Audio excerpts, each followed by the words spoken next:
Go back up into the face here. There's a few more things that are jumping out, so we're going to just smooth those out. Going to work through the entire image again. Do some finalizing. We want to be happy with the image when we're done with it, so we're just going to go back through it again, see what's jumping out at us, and fix it. We can darken it again to see if anything else stands out that we might have missed. Now, I've held on to a lot of texture here in the skin. You can soften it more if you want it to be softer. I've held on to quite a bit.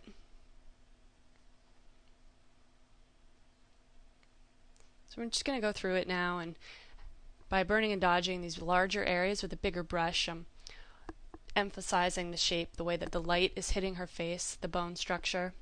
This big brush now, I'm going to go back over it and really highlight those areas.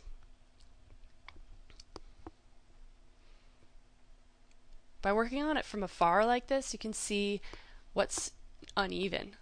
So basically what I'm seeing is that her shoulder and her arm are much darker than her face, and her hand is totally different color than her face. We want it to all be neutrally balanced. So I'm going to lighten her arm a little bit here in certain areas with a large dodge and burn brush.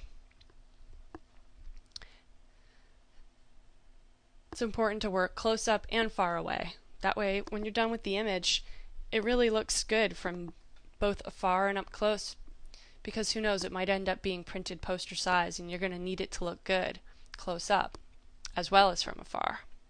It could be a billboard, it could be anything that you're working on. So now it's looking pretty good. I might do a few more color tweaks now that I've been working on it. I can see the color a little bit differently.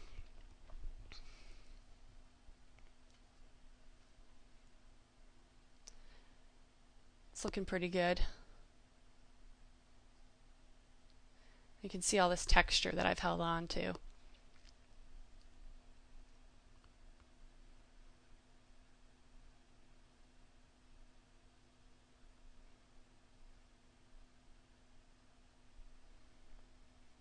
Most of the time you might need to go softer than this. The way to do that, you could just set your clone stamp to lighten, like we were doing, and go over these areas several more times. Lighten some of that darkness up. You still want to have some texture. So we're going to do that now. We're going to go through it on lighten. And just lighten up this texture a little bit.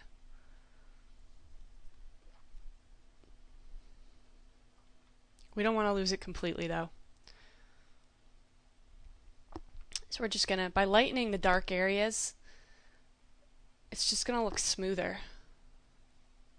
You'll still see some of it, but it won't look so much like how dry, the skin won't look so dry. Just click on and off, we can see what we've done. It's really up to you how far you want to take an image. Once you get it to this point, this is kind of the foundation point where it's looking pretty good, and then you can take it as far as you want from here. I'm just smoothing it out now with the brush set to lighten, the clone stamp brush set to lighten. I'm going to burn and dodge some areas here. It's a good idea to study the shortcuts in Photoshop. It'll save you so much time. J is the keyboard command to go to healing brush. S to go to the clone stamp. Those things are going to help you out a lot.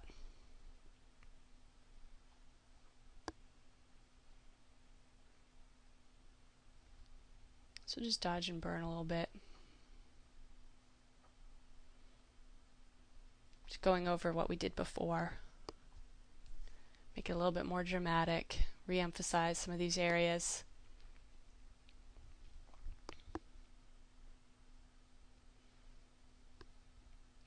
Remove some of these cracks in her lip a little bit.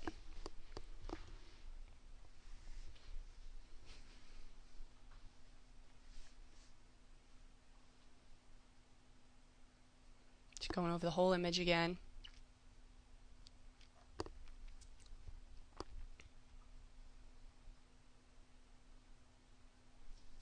Another key command is your brackets. Those make your brush smaller and larger as you go, so you don't need to always right click to get to your brush palette. You can just bracket up or bracket down and your brush will get larger and smaller.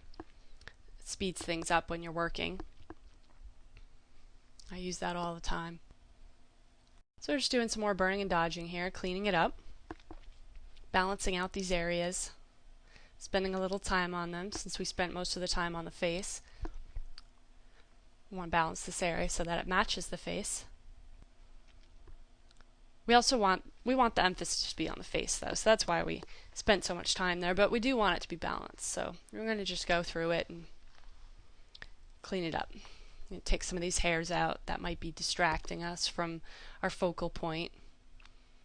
Lining the brush up so that the background hairs stay intact. We don't want to have any weird jumping around lines. We want it to look like each hair is one line there.